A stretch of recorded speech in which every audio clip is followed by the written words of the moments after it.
প্রত্যেক দিন সন্ধ্যাবেলায় সেই কান্নার শব্দ শুনেছি। আর কি বলবো, বাড়িটার মধ্যে যতক্ষণ থাকি মন যেন কেমন বিষণ্ণ হয়ে থাকে, মুখে যেন একটা পাহাড়ের মতো চাপ টের পাই। বাড়িটা ভালো নয় ঠাকুরমশাই, কিন্তু এক গাদা টাকা খরচ করে কেনা বাড়ি, যাওয়া বন্ধ করলে তো পোড়ো হয়ে যাবে। অনেক শখ করে কেনা, এর কিছু উপায় হয়? একটু ভেবে বললাম, আমাকে একবার নিয়ে যেতে পারেন সেখানে? আগে হ্যাঁ, তা পারি বই। সত্যি বলতে কি, আমি জানতাম আপনি যেতে চাইবেন, আমার মনে হয়েছিল। আপনি ভাববেন না কিছু, আপনার যাতায়াত, খাওয়া দাওয়া এবং এই গরিবের সাধ্যমতো দক্ষিণা আমি দেব। কবে যাবেন বলুন? আপনার কবে সুবিধা হয়? পরশু সকালে তৈরি হয়ে থাকবেন, আমি এসে নিয়ে যাব। রাজবল হাট থেকে মাইল 3 দূরে মতিপুর গ্রাম। বিকেল 3টে নাগাদ গিয়ে সেখানে পৌঁছলাম। নিতান্ত পাড়া না বটে, কিন্তু বাড়িখানা সত্যি দেখবার মতো। বিরাট দোতলা বাড়ি, একটা বার বাড়ি, একটা ভেতরের মহল, সব মিলিয়ে প্রায় 23-24 খানা ঘর। কাছাকাছি আর অন্য বসতি নেই, মূল গ্রাম কিছুটা দূরে। আদর করে রামদুলাল আর শচী আমাকে ভেতরে নিয়ে গেল। কিন্তু কি জানো, বাড়িতে ঢুকেই আমার মনে হলো এখানে কোনো গোলযোগ আছে। ঠিক কি যে হলো তা বলতে পারবো না, তবে মনে একটা অস্বস্তির ভাব। চারদিকে বাতাস যেন এ বাড়ির চৌহদ্দির মধ্যে এসে আর বইছে না। একটাও পাখির ডাক নেই। গেরস্তর বাড়ি এমন শ্মশানের মতো হবে কেন? ওই পাখির ডাক না শুনতে পাওয়াটা আমাকে সত্যি ভাবিয়ে তুলল।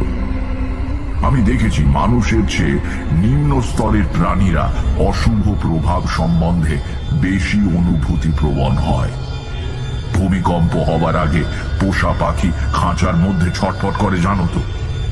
মোটের ওপর সেখানে পৌঁছে বুঝতে পারলাম রামদুলাল বাজে কথা বলেনি। যাই হোক, চাকর তক্ষুনি হাত পা ধোবার জল এনে দিল। জামা কাপড় বদলে আমি, রামদুলাল আর শচী বৈঠকখানায় এসে বসলাম।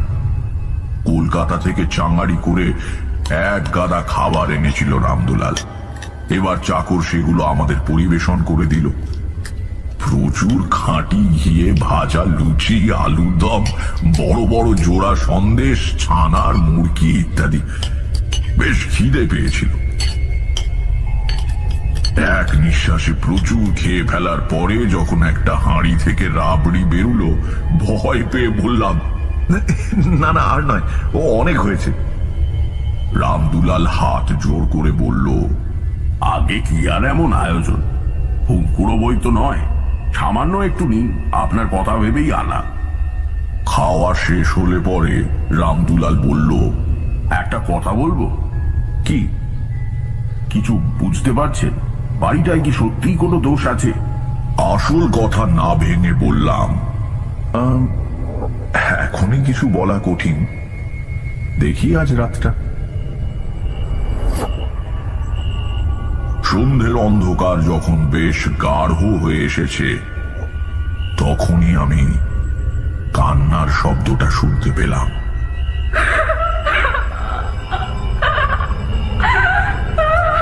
আমার সামনে বসেছিল রামদুলাল। দেখলাম তার মুখ নিমেষে রক্তহীন সাদা হয়ে গেল।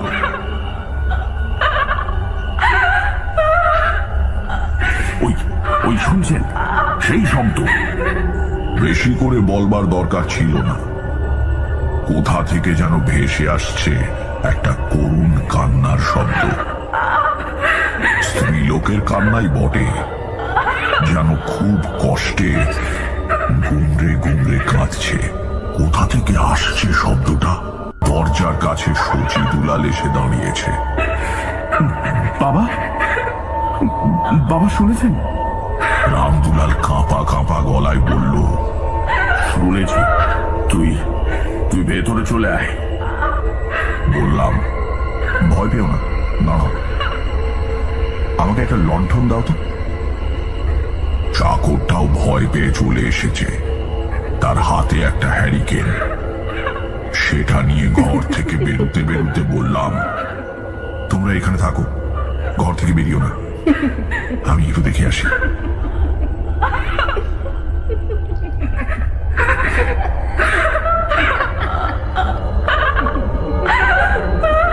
কিন্তু দেখবোটা কি, লণ্ঠন হাতে সারা বাড়ি তন্ন তন্ন করে খুঁজলাম, আওয়াজের উৎস কোথায় ধরতে পারলাম না। এক এক সময় মনে হচ্ছিল যেন চারদিক থেকেই শব্দটা আসছে। এ কি আশ্চর্য ব্যাপার! বৈঠকখানায় ফিরে আসবার পথে কান্নাটা থেমে গেল।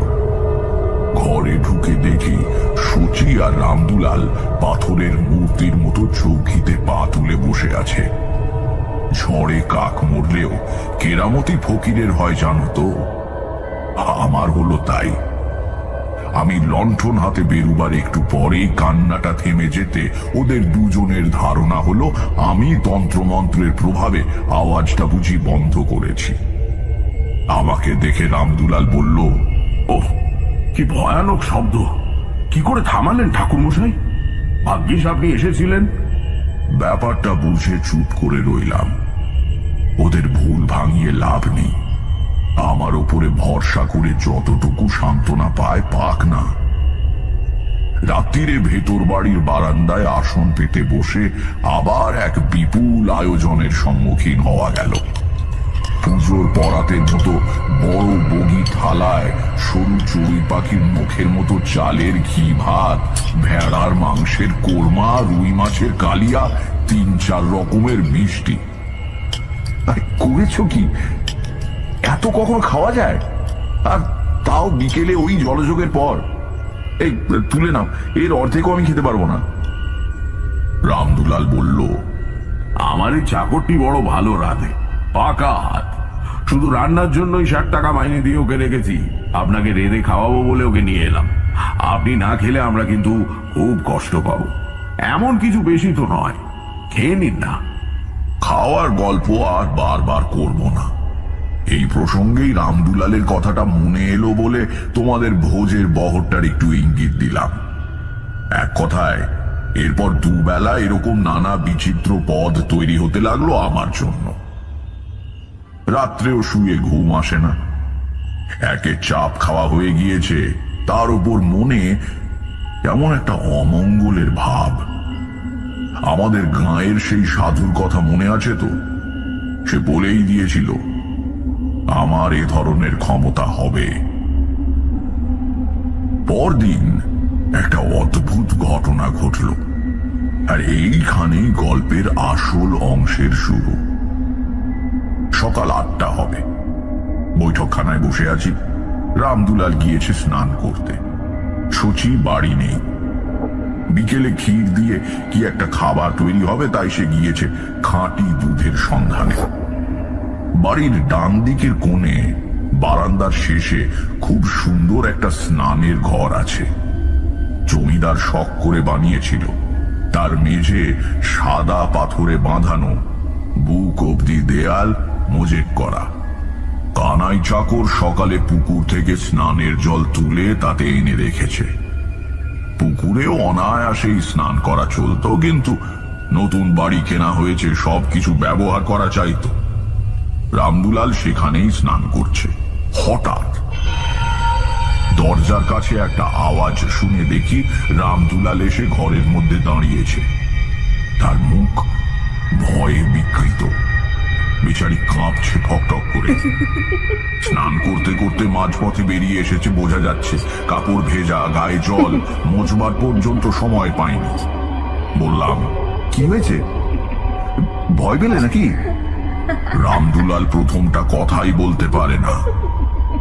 এই সকালবেলা কি দেখে অত ভয় পেল? ধমকে বললাম, আরে কি হয়েছে বলবে কিনা? ও বলল, আপনি আমার সঙ্গে আসুন। তা গেলাম পেছন পেছন। স্নান ঘরের দরজার কাছে এসে ভেতরে মেঝের দিকে আঙুল দিয়ে দেখিয়ে রামদুলাল বলল, ওই ওই যে। প্রথমে কিছু বুঝতে পারলাম না। সাদা পাথরে বাঁধানো সুন্দর পরিষ্কার মেঝে কি দেখাচ্ছে রামদুলাল? তারপর দেখতে পেলাম জিনিসটা। মেঝের একটা পাথরের টালিতে যেন আবছা একখানা মুখ ফুটে উঠেছে। ঠিক পুরো মুখ নয়, মুখের আদল মাত্র। চেষ্টা করলে বোঝা যায় স্ত্রী লোকের মুখ, কারণ লম্বা চুলের আভাস দেখা যাচ্ছে। কিন্তু সে মুখ সুন্দর নয় মোটেও, কেমন যেন ভাঙাচোরা অবয়ব, যেন কষ্টে মুখ বিকৃত করে আছে। এ আবার কি? মেঝের পাথরে কে ছবি আঁকলো? কি দিয়ে আঁকলো? রামদুলালকে জিজ্ঞেস করলাম। এই ছবি এখানে কি করে এলো? আগে তা কি করে বলবো? যখন বাড়ি কিনলে তখন ছিল না? আগে বাড়ি কেনার কথা কি বলছেন? আজ সকালে কানাই জল তুলে রাখছিল, আমি দাঁড়িয়ে তদারক করছিলাম, তখনও ছিল না। এই এখন চান করতে করতে হাত ফসকে সাবানটা পড়ে গেল, তুলতে গিয়ে আমার একবার চোখাচোখি হয়ে গেল। কি হবে ঠাকুর মশাই, আমার বড় শখের বাড়ি। প্রথম দিন রামদুলালকে কত ব্যক্তিত্ববান পুরুষ বলে মনে হয়েছিল, কিন্তু যা ধরা ছোঁয়া যায় না এমন অপ্রাকৃত ঘটনার সম্মুখীন হয়ে সে ব্যক্তিত্ব কখন বাতাসে উড়ে গিয়েছে। বৈঠকখানায় বসে রামদুলাল বলল, এসেই ব্যবসার অবস্থা খারাপ যাচ্ছে। বাজারে অনেক দেনা। এক বেটা মারওয়াড়িকে প্রায় 70,000 টাকার মাল সাপ্লাই করেছিলাম, তার দরুন বিল সে কিছুতেই দিচ্ছে না, কেবল আজ কাল বলে করাচ্ছে। মারওয়াড়ির সঙ্গে গিয়ে আমরা পারি, আমারই ভুল হয়েছিল ওকে মাল দেওয়া। কি করব, লোভে পড়ে গেলাম। এখন যদি বিল না আদায় হয় তাহলে আমার ব্যবসা ডুববে। নালিশ করে টাকা আদায় করতে করতে তো আর ব্যবসা থাকবে না। এদিকে এই চিন্তা, এত টাকা দিয়ে বাড়ি যদি বা কিনলাম, এখন তাতে বাসও করতে পারছি না।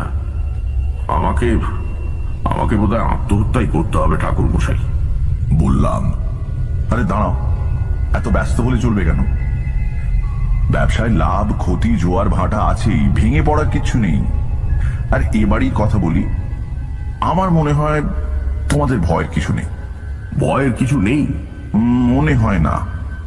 ভেবে দেখো, যে আত্মাই এমন করুক না কেন, তার যদি তোমাদের ক্ষতি করবার ইচ্ছে থাকতো তাহলে সে তো তা অনায়াসেই করতে পারে। এতদিন চুপ করে আছে কেন? তাহলে ওই কান্নার শব্দ? হয়তো সেটা আমাদের মনোযোগ আকর্ষণ করবার জন্য। সে হয়তো কিছু বলতে চায়। তাহলে এখন আমি কি করব? তুমি কিছুই করবে না, আমি আরো কয়েকদিন থাকবো, দেখি না কি হয়। যা করবার আমি করব। শচী দুলাল এসে স্নান ঘরের মেঝেতে ছবিটা দেখল, তবে সে বাপের চেয়ে সাহসী। ভয় পেলেও মুখে কিছু বলল না। রাত্রিরে আমি সাবধানের মার নেই বলে বড় এক ঘটি জল নিয়ে বাড়ির চারিদিকে ছিটিয়ে সাধু দেওয়া সেই মন্ত্রে গণ্ডি দিয়ে রাখলাম। সেদিন রাত্রিটা কারোরই ভালো ঘুম হলো না। পরদিন সকালে উঠে আমি আর রামদুলাল গিয়ে দেখি স্নান ঘরের মেঝেতে ছবিটা যেন আরো স্পষ্ট হয়ে উঠেছে। এদিক ওদিক দু একটা রেখা বেড়ে গিয়ে এখন বেশ স্পষ্ট বোঝা যাচ্ছে মুখখানা। সমস্ত মুখে একটা যন্ত্রণা চিহ্ন আঁকা। মুখ, নাক, চোখ যেখানে যা থাকার কথা ঠিক যেন সেখানে নেই। সমস্ত ছবিটা কে যেন টুকরো করে ভেঙে সামান্য অদল বদল করে বসিয়ে দিয়েছে। ফলে একটা অমানসিক কষ্টের চিত্র ফুটে উঠেছে। আমি এগিয়ে ভেতরে গিয়ে পা দিয়ে ঘষে ছবিটা মুছে ফেলবার চেষ্টা করলাম, কিছু মাত্র উঠল না। অথচ সাদা পাথরে কালো রঙের কিছু দিয়ে আঁকা জিনিসটা, তবে উঠছে না কেন? মনে হচ্ছে ছবিটা যেন পাথরের ভেতরে রয়েছে, বাইরে থেকে ঘষে তোলা যাবে না। এরপর থেকে প্রত্যেক দিন ছবিটা একটু একটু করে স্পষ্ট হয়ে উঠতে লাগলো। এখন বেশ বোঝা যায় একজন অল্প বয়সী মেয়ের ছবি, ভারী মিষ্টি দেখতে, কিন্তু কে যেন তাকে খুব অত্যাচার করেছে। ব্যথায় কষ্টে তার মুখটা বিভৎস হয়ে আছে। সত্যি রামদুলালের আর দোষ কি? আমারই গা ছমছম করতো সেদিকে তাকালে। ইতিমধ্যে বেশ গরম পড়েছে। একদিন সন্ধেবেলা আর সহ্য করতে না পেরে রামদুলালকে ডেকে বললাম, ওহে, তোমার কানাইকে বলো তো একটু স্নানের জল দিতে। বড্ড গরম আজ, স্নান করে ফেলি। আগে জল তোলাই আছে, আপনি চলে যান। ঠান্ডা জল, আরাম করে গায়ে জল ঢালছি, পায়ের কাছে মেঝেতে সেই ছবিটা। এই 3-4 দিনে ছবিটা আমাদের অনেকখানি গা সওয়া হয়ে গিয়েছে। না তাকিয়ে স্নান করে চলেছি, হঠাৎ আমার গা শিউরে উঠল। সেই কান্নার শব্দটা এবার খুব কাছে, যেন এখানে এই ঘরেই কেউ কাঁদছে। স্নান ঘরে আমি একা, অন্ধকার ঘনিয়ে এসেছে। পায়ের কাছে পাথরে সেই মূর্তি আর বাতাসে করুণ কান্নার আওয়াজ। ঘুমড়ে ঘুমড়ে কে যেন কাঁদছে কোথায়।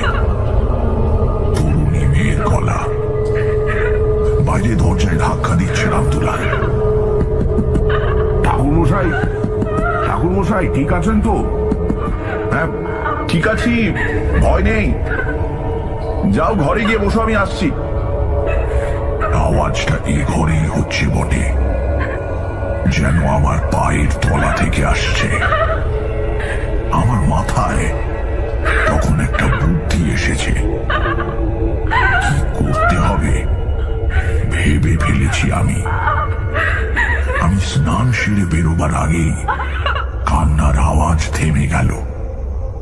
ঘরে এসে রামদুলালকে বললাম, আচ্ছা, যখন এই বাড়ি কেনো তখন মালিকরা তোমাকে এ ব্যাপারে কিছু বলেনি? বাড়িতে এরকম কান্নার শব্দ শোনা যায় বা অন্য কিছু? না, তা বললে কি আর আমি বাড়ি কিনতাম? তা বটে। আচ্ছা, তোমার বিশ্বাসী চাকর কজন আছে কলকাতার বাড়িতে? জনা 2। তারা গোপন খবর চেপে রাখতে পারবে? তা পারবে, প্রাণ গেলেও তারা আমাকে বিপদে ফেলবে না। আর কানাই? হ্যাঁ, কানাইও বিশ্বাসী। কাল সচিকে কলকাতায় পাঠিয়ে সেই চাকর দুজনকে এখানে আনাও, কাজ আছে। এর পরের ঘটনা সংক্ষিপ্ত। পরের দিন সচি গিয়ে বাড়ি থেকে 2জন বলিষ্ঠ চাকরকে নিয়ে এলো। তাদের নিয়ে স্নান ঘরে গেলাম। রামদুলাল চুপ করে থাকতে জানে। অস্ফুট আর্তনাদ করে হাতের কোদাল ফেলে দিয়ে কাঁপতে লাগলো। রামদুলাল গর্তের মধ্যে উঁকি দিয়ে ভীত গলায় বলল, ঠাকুর মশাই, এ কি ব্যাপার? কঙ্কাল তো। কোথা থেকে এলো? পরে বলছি, আগে ওটা তুলতে বলো। আস্ত তোলা গেল না। তুলতে যেতেই হাড়গুলো খসে আলাদা হয়ে যেতে লাগলো। কিছুক্ষণ বাদে মেঝেতে ছোট একটা হাড়ের স্তূপ হয়ে গেল। এতক্ষণ বাদে কিশোরী বলল, তারপর? তারপর আর কি, সেই হাড় বস্তায় করে এনে গঙ্গায় ফেলে দেবার পর ও বাড়িতে আর কোনো দিন কান্নার আওয়াজ শোনা যায়নি। রামদুলাল আমাকে জিজ্ঞেস করেছিল, কার কঙ্কাল ঠাকুর মশাই? বললাম, এতদিন পরে তো তা আর বলা সম্ভব নয়। এদেরই পূর্বপুরুষদের মধ্যে কারো কাণ্ড আর কি। সেকালে জমিদাররা কিরকম অত্যাচারী হতো জানোই তো। কাকে মেরে পুঁতে ফেলেছিল বলা কঠিন। বাড়ির বউ হতে পারে, আবার গাঁয়ের মেয়েও হতে পারে। যেই হোক, তার আত্মা সদ্গতির জন্য কেঁদে আমাদের দৃষ্টি আকর্ষণ করার চেষ্টা করত। গঙ্গায় দেওয়ায় মুক্তি পেয়ে গেল। আর হ্যাঁ, এ বাড়ি যারা তোমাকে বিক্রি করেছিল তাদের উপর রাগ করো না। তারা খুব সম্ভবত কিছুই জানে না। পূর্বপুরুষ যে অন্যায়টা করেছিল সে গোপনেই করেছে। সাক্ষী দাঁড় করিয়ে রেখে কেউ খুন করে না। রামগোপাল বলল, ওরা কান্না শুনতে পেত নিশ্চয়ই, অথচ আমাকে বলেনি। সেটা তো একটা অপরাধ। ওরা কান্না শুনতে পেত কিনা সে বিষয়ে আমার সন্দেহ আছে রামদুলাল। কেন বলুন তো? যাদের পূর্বপুরুষের হাতে মেয়েটি মারা গিয়েছিল তাদের হাতে মেয়েটির আত্মা হয়তো মুক্তি পেতে চায়নি, তাই বাড়ি বিক্রি হবার পর তোমার কাছেই মুক্তি চেয়েছে। যাও, এ বাড়িতে আর ভয় রইল না, বরং একটি আত্মা সদ্গতির অভাবে কষ্ট পাচ্ছিল, তার আশীর্বাদ পেলে।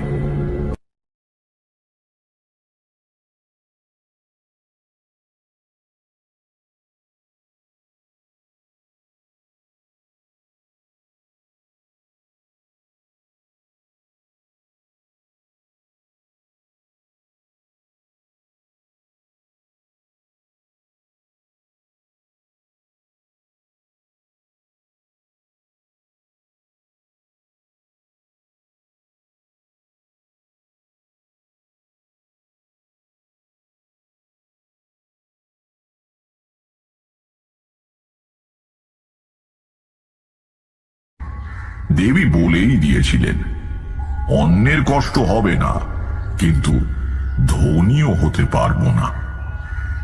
তা একদিন সকালে বৈঠকখানায় বসে আছি, একজন মধ্যবয়স্ক ভদ্রলোক ঘরে ঢুকলেন।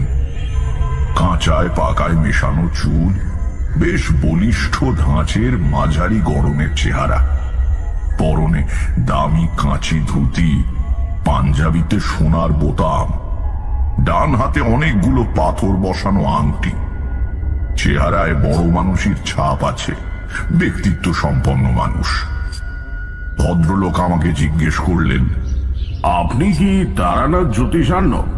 আগে হ্যাঁ, কি দরকার বলুন? ভদ্রলোক এগিয়ে এসে পায়ে হাত দিয়ে প্রণাম করে বললেন। চেহারা দেখেই অবশ্য আন্দাজ করতে পেরেছিলাম। বললাম, থাক, হয়েছে, বসুন। কি চাই আপনার? আমার নাম রামদুলাল মিত্র। কলকাতাতেই বড় বাজারের দিকে সামান্য ব্যবসাপাতি আছে। আপনাদের আশীর্বাদে মোটা ভাত কাপড় হয়ে যায়। সম্প্রতি একটা বিপদে পড়ে আপনার কাছে এসেছি, কিন্তু ঠাকুর মশাই, কি বিপদ তা আমি বলবো না। শুনেছি আপনি মানুষের মুখ দেখে তার ভূত ভবিষ্যৎ বলে দিতে পারেন।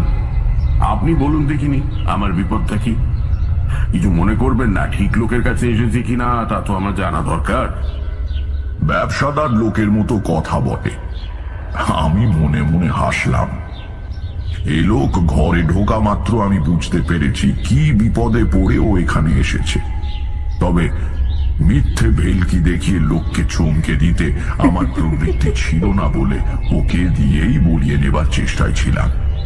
তা বাজিয়ে নিতে চায় যখন, তখন আমার আর বলতে আপত্তি কি? বললাম, বিপদ তো আপনার আপাতত তিনটি দেখতে পাচ্ছি। প্রথমত, আপনার ব্যবসা হঠাৎ একটা টাল খেয়েছে, কি ঠিক কিনা? আগে হ্যাঁ, তারপর?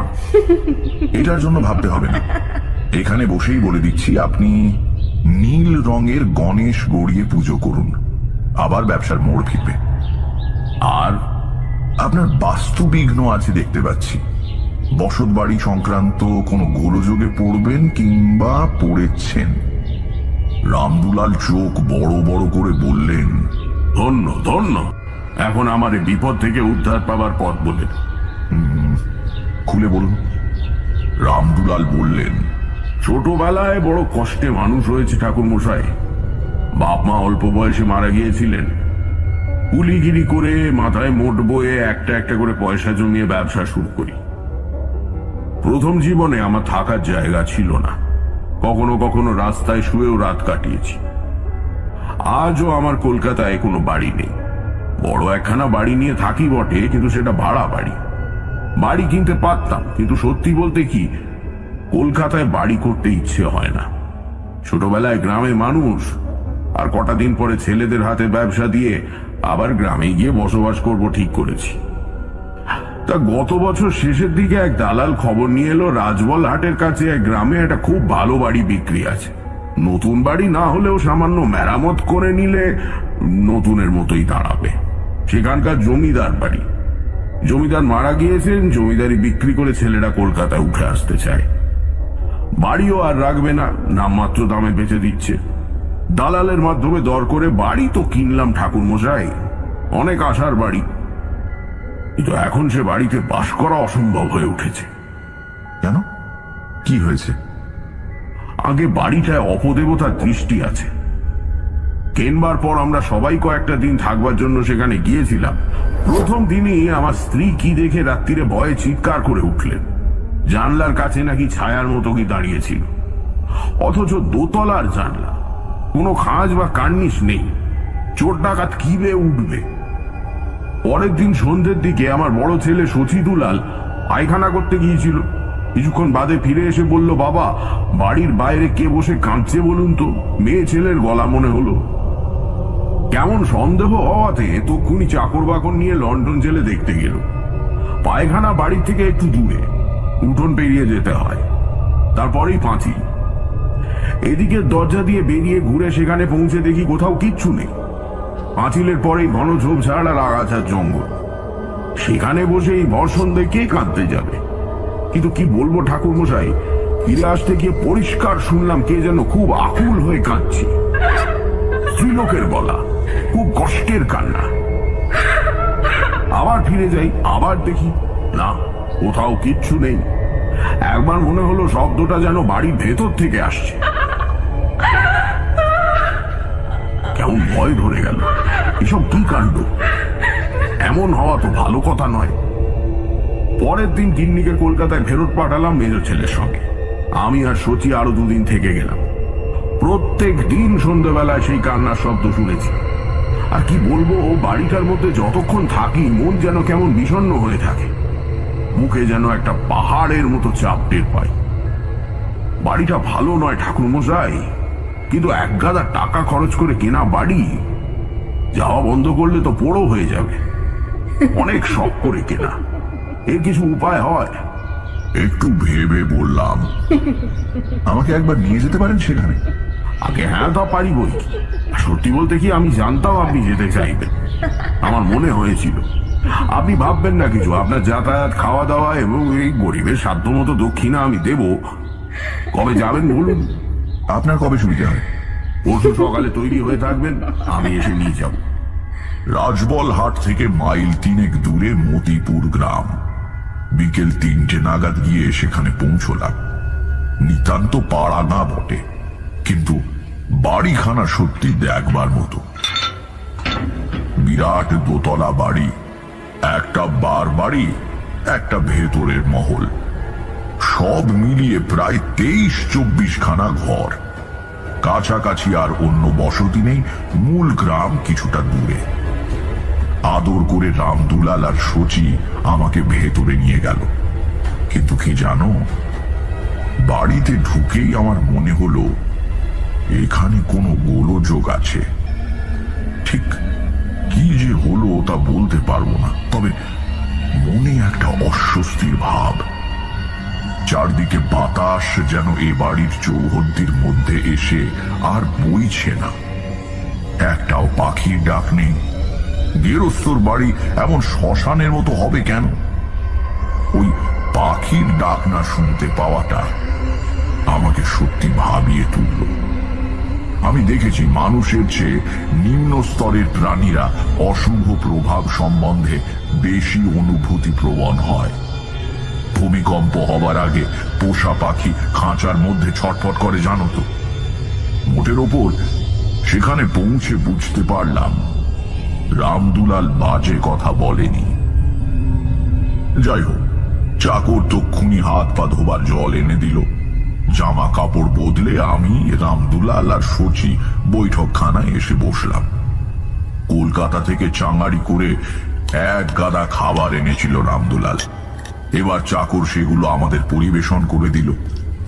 প্রচুর খাঁটি ঘিয়ে ভাজা লুচি, আলুর দম, বড় বড় জোড়া সন্দেশ, ছানার মুরগি ইত্যাদি। বেশ খিদে পেয়েছিল।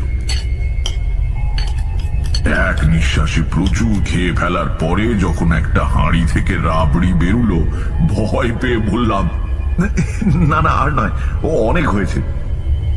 রামদুলাল হাত জোর করে বলল, আগে কি আর এমন আয়োজন, হুমকুড়ো বই তো নয়, সামান্য একটু নিন, আপনার কথা ভেবেই আনা। খাওয়া শেষ হলে পরে রামদুলাল বলল, একটা কথা বলবো। কি? কিছু বুঝতে পারছেন? বাড়িটায় কি সত্যিই কোনো দোষ আছে? আসল কথা না ভেঙে বললাম, এখনই কিছু বলা কঠিন, দেখি আজ রাতটা। সন্ধ্যের অন্ধকার যখন বেশ গাঢ় হয়ে এসেছে, তখনই আমি কান্নার শব্দটা শুনতে পেলাম।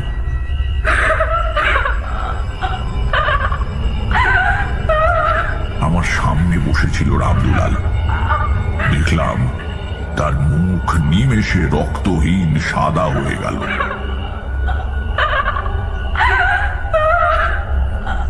ওই ওই শুনছেন? সেই শব্দ। বেশি করে বলবার দরকার ছিল না, কোথা থেকে যেন ভেসে আসছে একটা করুণ কান্নার শব্দ। স্ত্রীলোকের কান্নাই বটে, যেন খুব কষ্টে গুমরে গুমরে কাঁদছে। কোথা থেকে আসছে শব্দটা? দরজার কাছে শচী দুলাল এসে দাঁড়িয়েছে। বাবা, বাবা শুনেছেন? রামদুলাল কাঁপা কাঁপা গলায় বলল, শুনেছি। তুই তুই ভেতরে চলে আয়। বললাম, ভয় পেও না, দাঁড়াও, আমাকে একটা লণ্ঠন দাও তো। চাকরটাও ভয় পেয়ে চলে এসেছে। তার হাতে একটা হ্যারিকেন।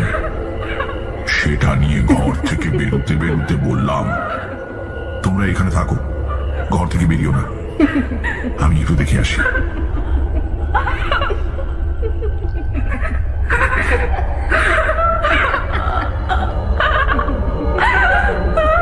কিন্তু দেখবোটা কি?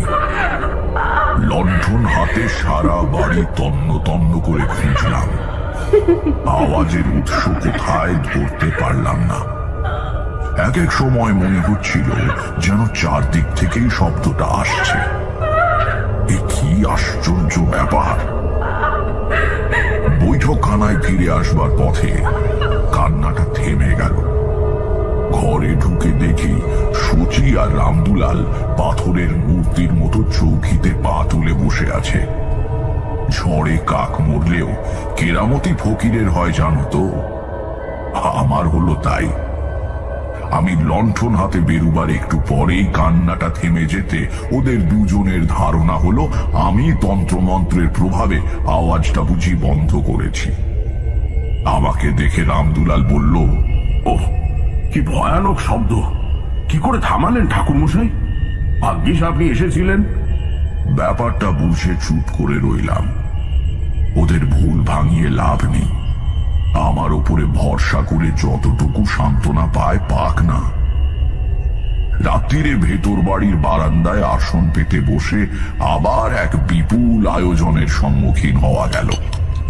পুজোর পরাতের মতো বড় বগি থালায় সরু চড়ুই পাখির মুখের মতো চালের ঘি ভাত, ভেড়ার মাংসের কোরমা, রুই মাছের কালিয়া, 3-4 রকমের মিষ্টি। করেছো কি? এত কখন খাওয়া যায়?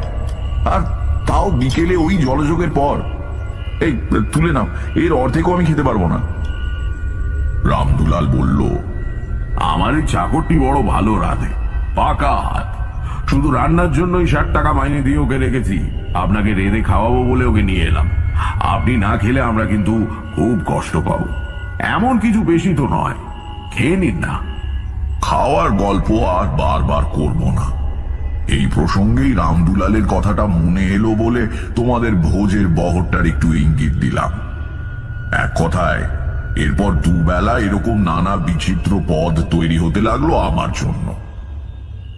রাত্রেও শুয়ে ঘুম আসে না। একে চাপ খাওয়া হয়ে গিয়েছে, তার উপর মনে এমন একটা অমঙ্গলের ভাব। আমাদের গাঁয়ের সেই সাধুর কথা মনে আছে তো?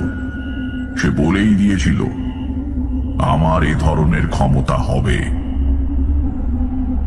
পরদিন একটা অদ্ভুত ঘটনা ঘটল। আর এইখানেই গল্পের আসল অংশের শুরু। সকাল 8টা হবে, বৈঠকখানায় বসে আছি।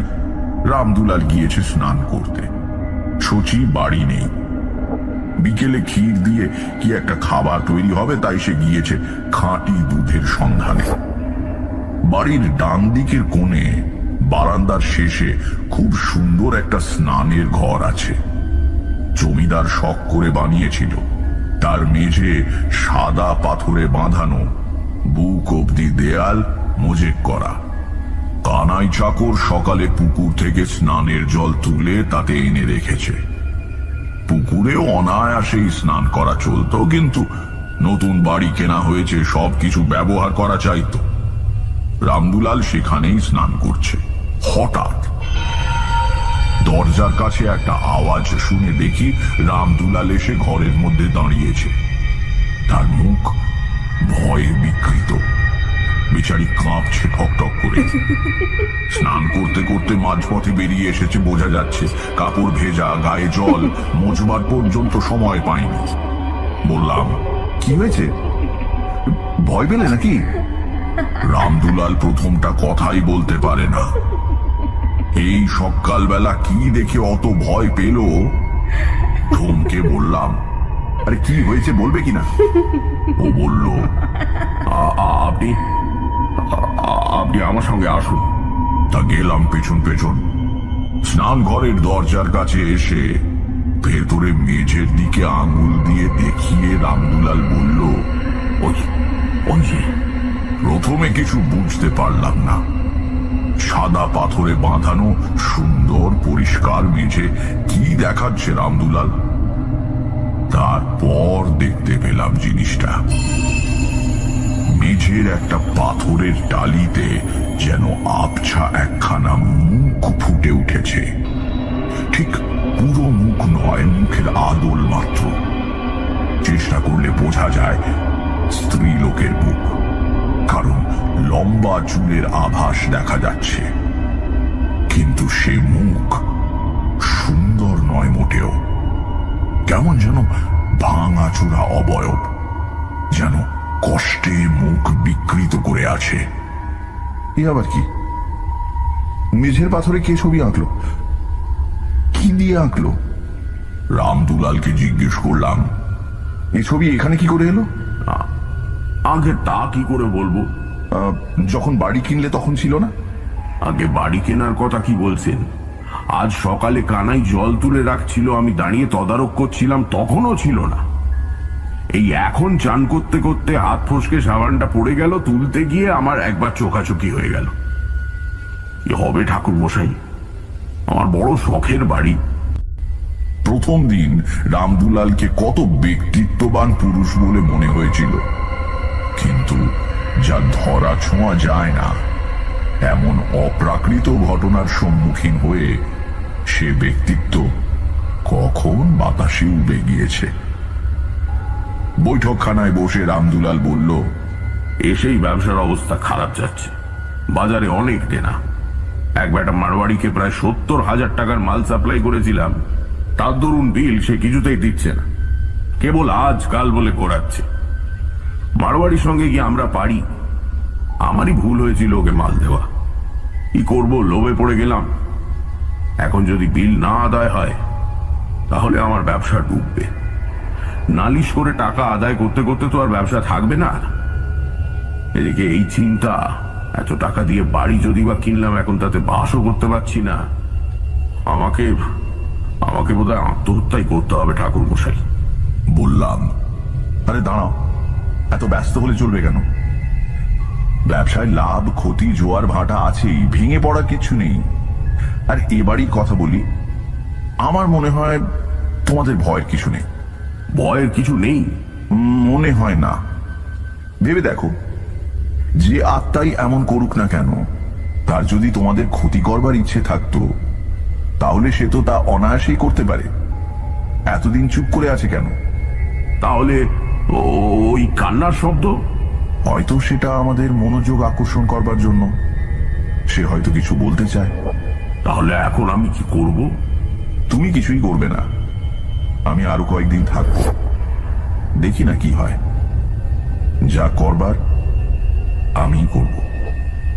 শচী দুলাল এসে স্নানঘরের মেঝেতে ছবিটা দেখল, তবে সে বাপের চেয়ে সাহসী। ভয় পেলেও মুখে কিছু বলল না। রাত্রিরে আমি সাবধানের মার নেই বলে বড় এক ঘটি জল নিয়ে বাড়ির চারিদিকে ছিটিয়ে সাধু দেওয়া সেই মন্ত্রে গণ্ডি দিয়ে রাখলাম। সেদিন রাত্রিটা কারোরই ভালো ঘুম হলো না।